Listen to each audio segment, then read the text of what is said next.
Hello everybody, I'm back with the final video on the poem The Wasteland, and in this video we are going to study or read from the line number 401. मैं इसको दोबारा पढ़ूँगा.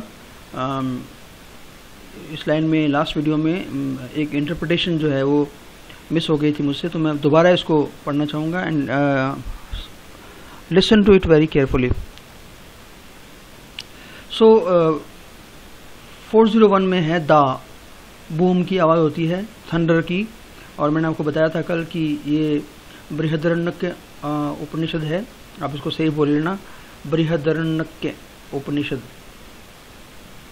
तो इस दा का मतलब पहले का जो है दत्ता, और तीन दा होंगे, दत्ता, दम्यता, दयाधम.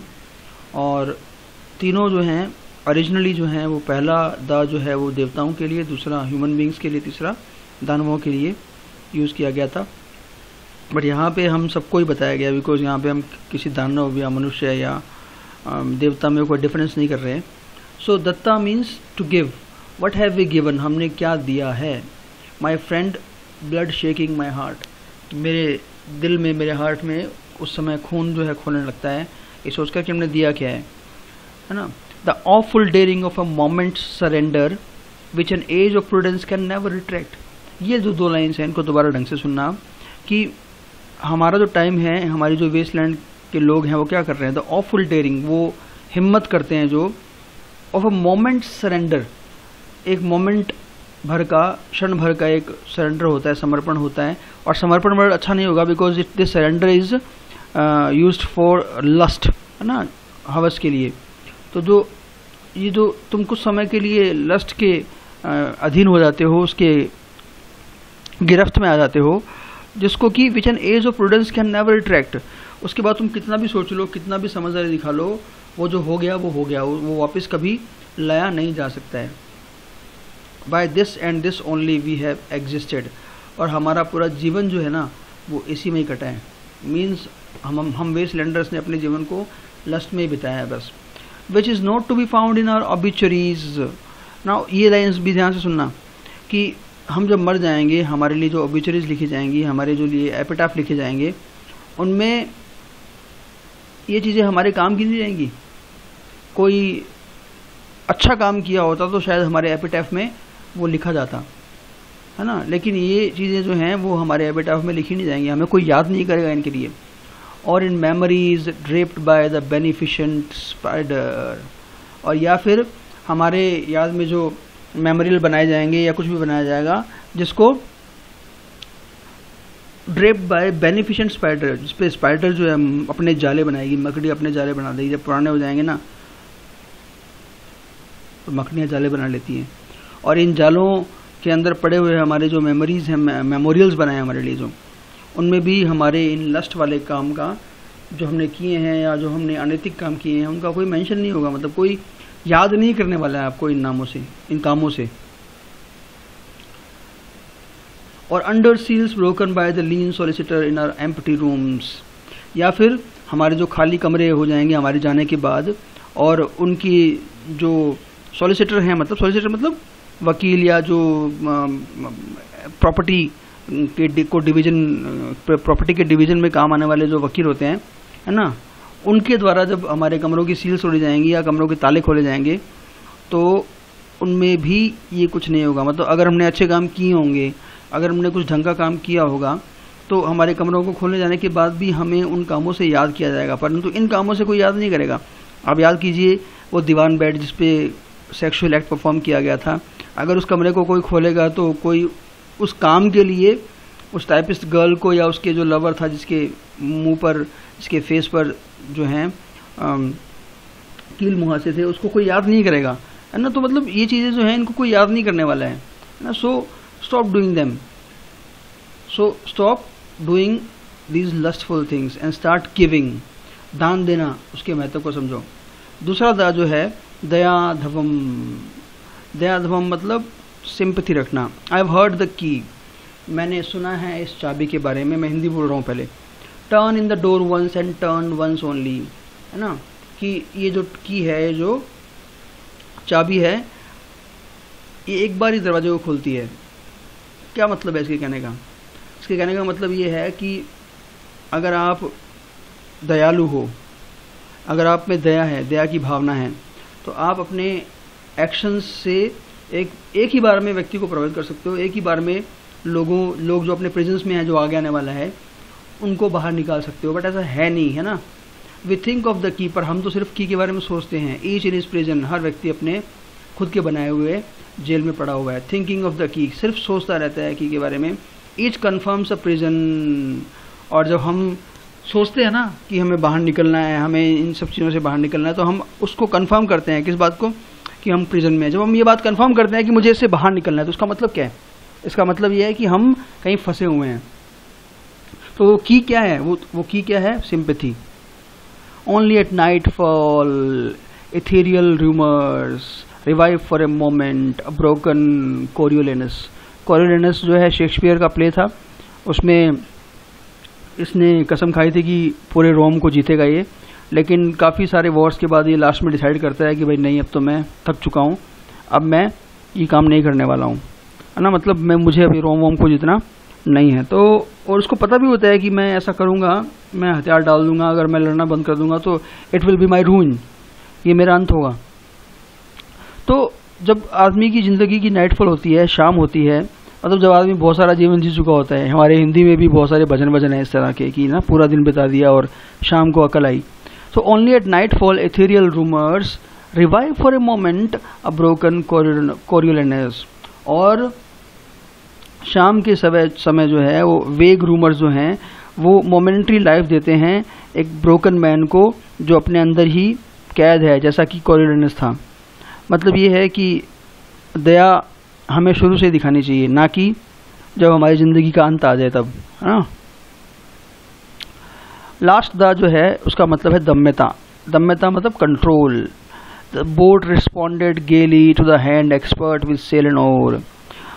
वो हाथ जो एक्सपर्ट हैं पतवार चलाने में और नाव संभालने में, उसको बोट भी क्या करती है? खुशी खुशी रिस्पॉन्ड करती है। और हैंड यहाँ पे सिनेक्टकी का एग्जांपल है, बिकॉज इंसान की बात कर रहे हैं। तो मतलब कहने का भावार्थ है कि जो आदमी कंट्रोल में रहना सीख लेता है ना, उसको हर कोई रिस्पॉन्ड जो है वो खुशी से करता है। यहाँ पे बोट के एग्जाम्पल से समझाया है इसने। द सी वॉज काम, समुद्र शांत था। Your heart would have responded गेली, और तुम्हारे हार्ट ने भी बहुत ही खुशी से रिस्पॉन्ड किया होगा। When invited beating obedient to controlling hands, और जब तुम्हें इनवाइट किया गया, जब सी काम का मतलब कंट्रोल था सी पूरा, तो आप भी समुद्र में खुशी खुशी जाते हैं। Beating obedient to controlling hands, और समुद्र भी क्या हो गया?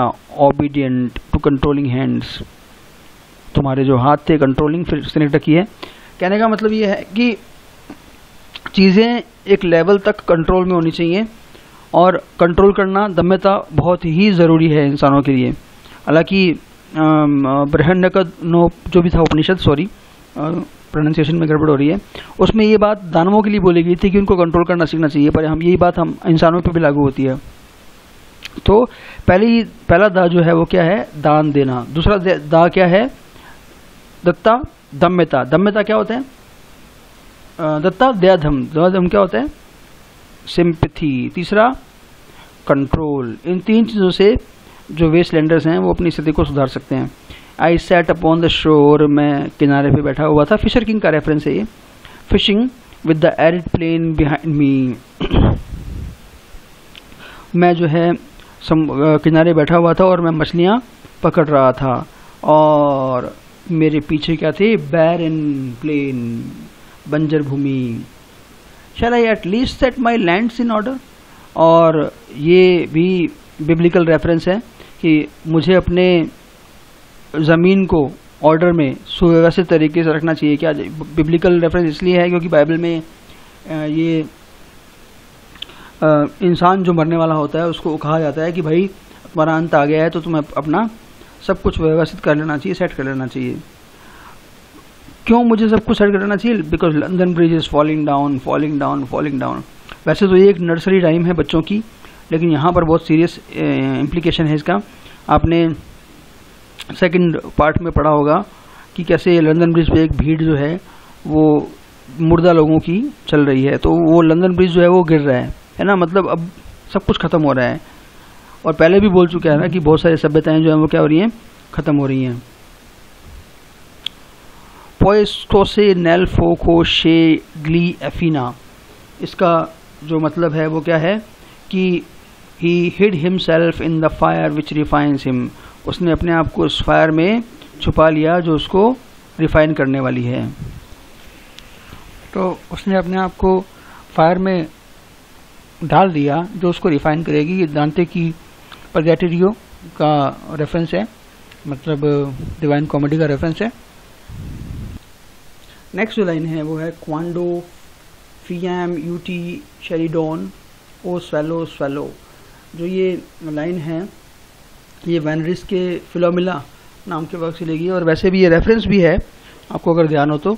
हमने फिलोमिला के बारे में पढ़ा था जिसको किंग टेरेस द्वारा रेप किया गया था, और वो क्या बन गई थी, एक बर्ड बन के, एक स्वेलो बन के उड़ गई थी। नाउ इस लाइन का मतलब ये है कि मैं कब वो स्वेलो बनूंगा या बनूंगी, है ना। तो because I want to convey my message to the westlanders, और काश मैं भी वो स्वेलो बन के उड़ पाऊँ और जाकर लोगों को अपना मैसेज दे पाऊँ। ले प्रेंस डी एक्वेंटिन ए ला टूअ अबोली, ये भी रेफरेंस है, नर्वल राइटर हैं और इनका सोनेट है एल डेसिडिकाडो, है ना, उससे ये लाइन ली गई है। इसका हिंदी मीनिंग है जो प्रिंस ऑफ एक्वेंटिन है वो उस तबाह हुए रूइंड हुए टावर में कैद है।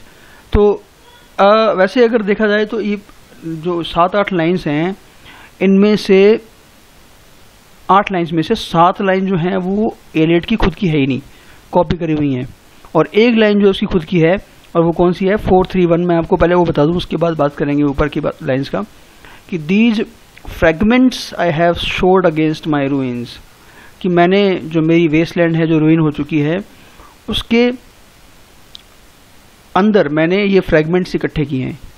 मतलब ये पोइम जो है इस वक्त इस लाइन में सेल्फ कॉन्शियस हो गई है इस बात को लेकर कि ये पोइम एक्चुअली पूरी फ्रेगमेंट्स में ही बनी हुई है। और जब ये जो पोइम अपने आप में सेल्फ कॉन्शियस हो जाती है कि भाई बता रहा है वो कि भाई ये पोइम फ्रेगमेंट्स ही हैं, तो इसका मतलब ये है कि ये इस फ्रेगमेंटेशन के चार्जेस से उभर गई है। ये खुद बता रहा है कि फ्रेगमेंट्स हैं, because so is the world, so is the wasteland, है ना। तो मैंने ये फ्रेगमेंट्स को इकट्ठा किया है। व्हेन वाई देन इले फिट यू, इले को अपन आइल बोलेंगे, और जो ये 432 नंबर लाइन है ये किड की स्पेनिश ट्रेजेडी की लाइन है। Again T.S.. एलियट की खुद की लाइन नहीं है। तो मैंने जो ये इकट्ठे किए हैं, वाई देन, ये क्यों होंगे, I fit you. I fit you में हिरण्यमु जो है वो अपने बेटे के मर्डरर्स को बोलता है, क्योंकि वो चाहता है कि उसके बेटे के मर्डरर्स उसके द्वारा लिखे गए प्ले में रोल करें। तो उनको वो कन्विंस कर रहा होता है कि ठीक है मैं तुम्हें इसमें रोल दे दूंगा, आई फिट यू। तो लेकिन एलियट यहाँ बोलता है कि ये जो फ्रेगमेंट्स मैंने इकट्ठे किए हैं वो तुम्हें इजीली समझ में क्यों आएंगे, क्यों तुम्हें फिट होंगे, है ना। क्यों होंगे ऐसा, बिकॉज हिरण्यमु इज मैड अगेन, हिरण्यमु जो है वो फिर से पागल हो गया है। और वैसे स्पेनिश ट्रेजेडी का सेकंड टाइटल भी यही है, हिरण्यमु इज मैड अगेन। तो कुल मिला के इस लाइन का मतलब ये है कि मैंने जो फ्रेगमेंट्स दिए हैं पूरी पोएम में 431 लाइन से ऊपर पूरे के पूरे फ्रेगमेंट्स जो हैं मैंने तो इकट्ठे कर दिए हैं, बिकॉज यही हमारी लाइफ है और यही हमारी ज़िंदगी बन गई है। बट ये तुम्हें फिट करेंगे नहीं, मुझे लगता है ऐसा, because we have gone all mad, है ना। हम सब पागल हो गए हैं, हम सब लोगों को इस वक्त समझ नहीं आएगी। और फिर उसका इलाज जो है वो एक छोटा सा इलाज ऑफर करता है हमें सजेशन के रूप में, क्या, दत्ता दयाध्वम दम्यता, कि दान देना, सिंपैथी रखना और कंट्रोल रखना। अगर ये तुम कर सकते हो तो there will be shanti shanti shanti, there will be peace everywhere. ख़त्म भी जो ये लाइन है वो इंडियन स्क्रिप्चर्स के रेफरेंस से होती है ना, उपनिषद के रेफरेंस से होती है। तो इसलिए ये एक पोइम है जो हमारे इस पूरे वर्ल्ड को, जो कि फ्रेगमेंटेड हो चुका है, कहीं पर भी कोई कनेक्शन जो है किसी एक चीज़ का दूसरी चीज़ से नहीं बनता है, उस फ्रेगमेंटेशन की ये कहानी है। और ये पोइम खुद उस कहानी को फ्रेगमेंटेड तरीके से ही सुना रही है। इससे बेस्ट तरीका तो हो नहीं सकता था। इसीलिए एलियट की जो ये पोइम है वो 20वीं सेंचुरी की सबसे अच्छी पोइम्स में से एक मानी जाती है। सो ये 15 मिनट का वीडियो हो चुका है। आई वाज थिंकिंग कि ये 5-8 मिनट में ख़त्म हो जाएगा, तो मैं आपको कुछ और सूचनाएं दूंगा, but I will convey those important pieces of information in the channel itself. So that will be all. तो बहुत बहुत बधाई हो आपको, हमने वेस्टलैंड पोइम को पूरा पढ़ लिया है। Thank you.